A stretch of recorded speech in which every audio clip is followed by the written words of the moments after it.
Justice قاضی فائز عیسیٰ کا کہنا ہے کہ پاکستان ٹوٹنے کی بڑی وجہ غلط عدالتی فیصلہ تھا۔ جسٹس منیر نے غلط فیصلہ دے کر مشرقی پاکستان کی علیحدگی کا بیج بویا۔ تاریخ اپنے آپ کو دہرا رہی ہے، اس سے سیکھنا ہوگا۔ اس کے لیے پوری قوم کا فرض ہے کہ آئین کا ہاتھ کبھی نہ چھوڑے۔ 1969 میں 71 میں پھر کیا ہوتا ہے؟ ایک بہت مشکل وقت تھا پاکستان کے لیے۔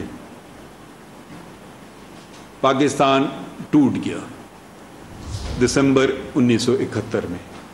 اچانک ٹوٹا نہیں، اس کے بیج بوئے گئے تھے۔ اس کے بیج بوئے کہاں بوئے گئے؟ اس کے بیج بوئے گئے، یہ میری رائے ہے، فیڈرل کورٹ میں۔ جسٹس محمد منیر نے اس کا بیج بویا۔ ایسے بہت سارے فیصلے ہیں، میں نہیں کہنا چاہتا ہوں، مگر یہ تاریخ کا ہمارا حصہ ہے۔ اگر آپ کو تاریخ دہرانا نہیں ہے تو تاریخ سے سیکھیے، اور اگر تاریخ سے آپ سیکھیں گے نہیں تو تاریخ دہرائے گی۔